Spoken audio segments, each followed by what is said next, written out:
अब इनडेफिनेट और डेफिनेट में डिफरेंस क्या है? देखिए, जब हम इनडेफिनेट वर्ड बोलते हैं, मान लीजिए इसको इंटीग्रेट करना है, क्या होगा इसका इंटीग्रेशन? मान लीजिए एफ एक्स प्लस सी। एक्चुअल में इनडेफिनेट तो हम कंसेप्ट के लिए करते हैं, टॉपिक तो डेफिनेट है, यानी हम एक्चुअल में एप्लीकेशंस पढ़ रहे हैं। तो जब हम डेफिनेट की बात करते हैं तो किसी कर्व का एरिया निकालना है, वॉल्यूम निकालना है, सरफेस एरिया निकालना है, इन सब के लिए हम डेफिनेट का यूज करते हैं, जो आगे आप सीखोगे भी। अब ये यहां पर सी आने से एक तो इंडेफिनेट होता था, बट एक चीज पता थी कि आप चाहें तो इनडेफिनेट के क्वेश्चन ऑप्शन से कर सकते हैं, पर डेफिनेट के साथ क्या होता है, अगर a to B F x D x को करना होता तो रिजल्ट अभी भी यही होता, एफ एक्स प्लस सी। आप अपर लिमिट रखते हो, लोअर लिमिट, तो आपको रिजल्ट मिलता F B minus F A, और एक कांस्टेंट रिजल्ट मिलता।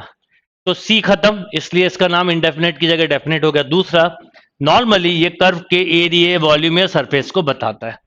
अभी हम देखें तो अब हम केवल एरिया पढ़ना है, तो अगर हम बात करें एरिया की, तो सपोज ये लिमिट है एक्स इक्वल टू ए की, ये dx मतलब x इक्वल टू है, x इक्वल टू बी, तो ये इस पार्ट के एरिया को बता रहा होता है।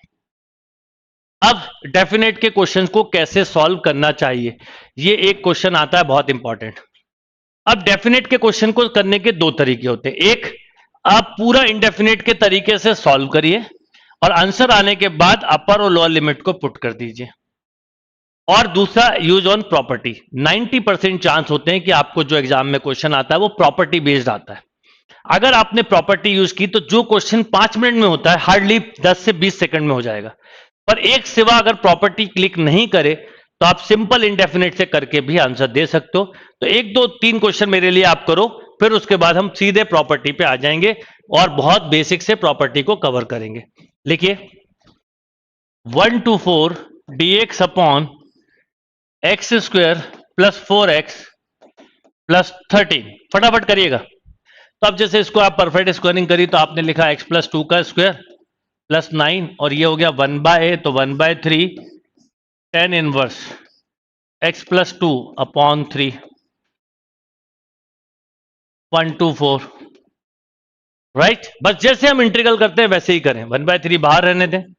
अब आप जब इसमें वैल्यू रखोगे अपर लिमिट, तो tan इनवर्स 4 रखो, तो 6/3 यानी tan inverse 2 minus tan inverse 3/3 यानी 1, इसको π/4 भी लिख सकते हो, तो आंसर हो गया 1/3 tan इनवर्स 2 माइनस π/4। यानी आपको अगर एक सिवा कोई प्रॉपर्टी नहीं पता तो बिल्कुल कंफ्यूज मत होइए, आप बिना प्रॉपर्टी के भी इनडेफिनेट से करके पूरा आंसर निकाल के लिमिट पुट करिए। Okay, 0 to π/2 sine cube x dx।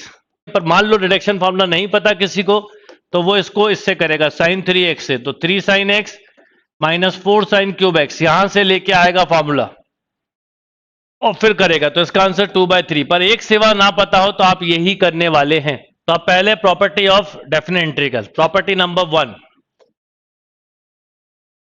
a to B F x D x plus a to B ji x D X. अगर दो फंक्शन अलग अलग हैं बट उनकी लिमिट सेम है तो आप उसे एक साथ भी लिख सकते हैं, एफ एक्स प्लस जी एक्स। अगर बीच में माइनस है तो आप माइनस भी ले सकते हैं। A to B F x D x plus minus a to B ji x D x, this is a to B F x plus minus g x. Okay, property number 2, a to B F x D x equal to a to B f t d t equal to a to B f u d u equal to a to b, यानी कितने भी function, चाहे x का हो चाहे T का हो या यू का हो, सेम फंक्शन पे आंसर में चेंज नहीं आता अगर लिमिट सेम है। मतलब अगर मैं बोलूं कि 1 से 3 एक्स क्यूब को इंटीग्रेट करो, या कोई आपसे बोले 1 से 3 टी क्यूब को करो, तो आंसर दोनों के सेम होंगे।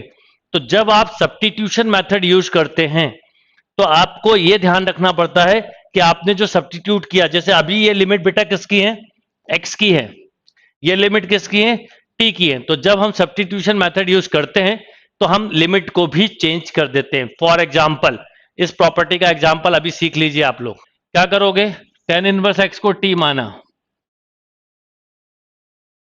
इसका डिफरेंशिएशन 1/1 + x² dx = dt। अब सुनो, आप अगर ये लिमिट x की दी है, अगर लिमिट को भी t का बना लोगे तो बाद में t की वैल्यू पुट नहीं करनी पड़ती। तो जैसे x की वैल्यू जब 0 है, लोअर लिमिट देखो 0 है, तो t कितना आ रहा है, यहाँ 0 रख दो, t भी 0 आ रहा है। जब x की वैल्यू 1 है, 1 रख दो यहाँ, तो t कितना, π/4। ये लिमिट हमारी t के लिए हो गई। तो अब हम क्वेश्चन क्या लिखेंगे, 0 to π/4 e⁻t dt। खत्म। अब आंसर आया e⁻t। अब आपको यहां पर t की वैल्यू नहीं डालनी। अगर आप लिमिट चेंज नहीं करते तो t की वैल्यू रखनी पड़ती है, और करते करते कई बार हम भूल जाते हैं।